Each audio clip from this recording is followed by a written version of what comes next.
Before the red suit, before the reindeer, before the North Pole was ever imagined, there was a man. A man whose name whispered through prisons, storm-torn seas, and secret midnight windows. A man feared by tyrants, but loved by the forgotten. He lived in a world where compassion was dangerous, and every act of kindness risked death. Yet his name survived longer than the empire that tried to erase him. And, the most incredible part, almost everything you think you know about him is wrong.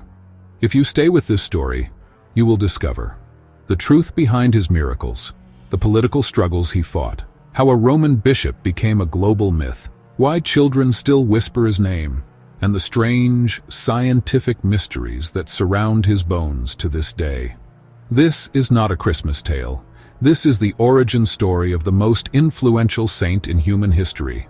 A story carved into marble, carried by sailors, stolen by crusaders, and reborn as Santa Claus. Let's begin where the myth couldn't possibly survive, in the brutality of the late Roman Empire. Nicholas was born around 270 AD in Patara, a sun-baked port on the Lycian coast, now in modern Turkey. A place of ships, spices, and whispers of new ideas, including Christianity. His family was wealthy, but the world around them was unstable. Plagues surged, Rome's borders collapsed, and faith itself was a dangerous secret. When Nicholas lost his parents, likely to an epidemic, he didn't follow the path expected of a young aristocrat. He didn't seek power. He didn't seek safety. He sought meaning, and he found it in the teachings of a persecuted religion that promised that wealth meant nothing, unless it lifted others. Every night, Nicholas walked the streets of Patara, not like a noble, but like a shadow. He slipped purses of coins into shoes by the door, left gold for poor fathers who couldn't afford dowries for their daughters, fed the hungry, protected the vulnerable. Those who saw him swear he moved like someone racing against time, as if he already knew the empire would soon turn against him. Because it would. Rome was tightening its fist, and kindness was about to become a crime. When Nicholas became Bishop of Myra, he entered a deadly game. The Roman government no longer tolerated Christians. Churches were burned, texts destroyed, and anyone refusing to bow to the old gods faced torture or execution.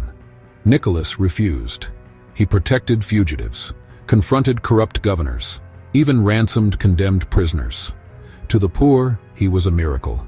To the powerful, he was a threat. The famine of Myra became the test of his legend.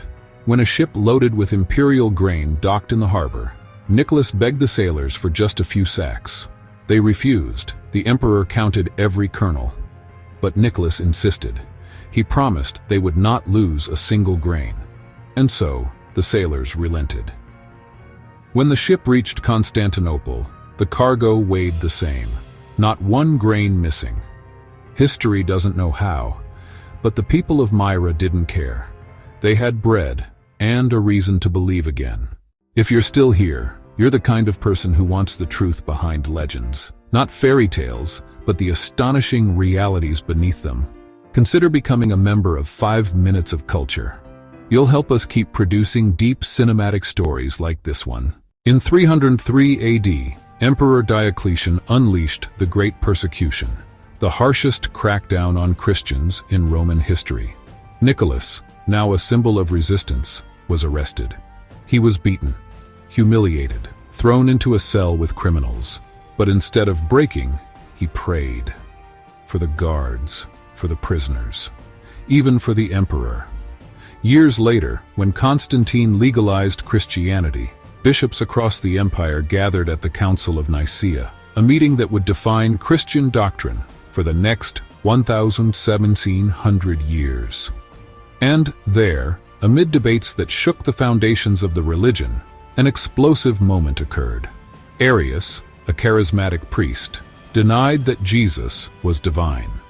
Nicholas, gentle, compassionate Nicholas, stepped forward and struck Arius across the face. It shocked the room. A bishop hitting a theologian?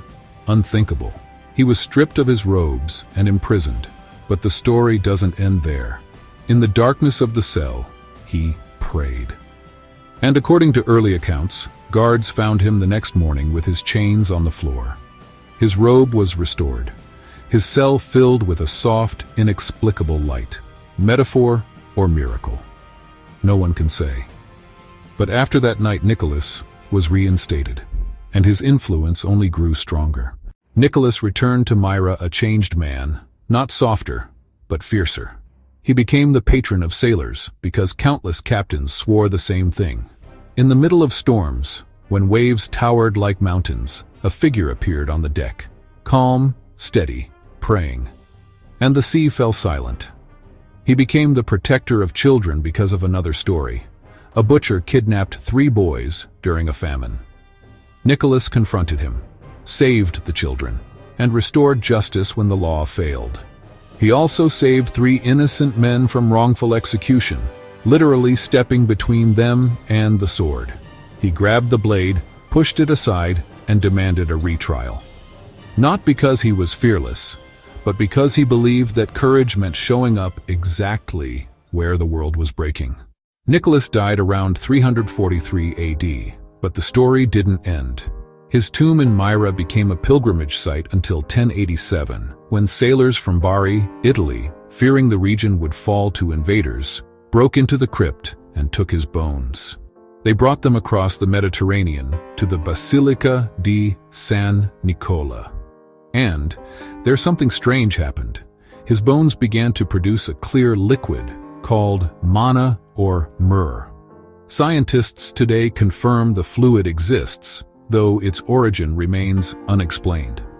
Anthropologists, analyzing his skull in recent years, reconstructed his face. Broad, strong, with a broken nose, likely from persecution. A real man, not a myth. And from Europe, his legend spread north. The Dutch called him Sinterklaas. The Americans transformed him into Santa Claus. Coca-Cola gave him a red suit, but the roots remained the same. A man who believed that compassion could outlive death. So, what was Nicholas's real miracle? It wasn't multiplying grain. It wasn't calming storms. It wasn't saving children or confronting tyrants. His miracle was this: he proved that one person, one single human being, can change the world. Not through power, but through kindness that costs something. Centuries pass, empires crumble, legends distort, but the idea survives. Hope isn't passive. Hope has hands, and Nicholas used his. Every winter, when lights glow in windows and children wait for a miracle, they're not waiting for the man in red. Not really. They're waiting for the echo of a bishop who walked barefoot through Roman streets, giving without being seen. If this story changed how you see St. Nicholas, if it showed you the man behind the myth, don't forget to subscribe to 5 Minutes Off Culture. Because next time, we'll uncover another legend, hiding a truth far older, far stranger, and far more human than anyone expects.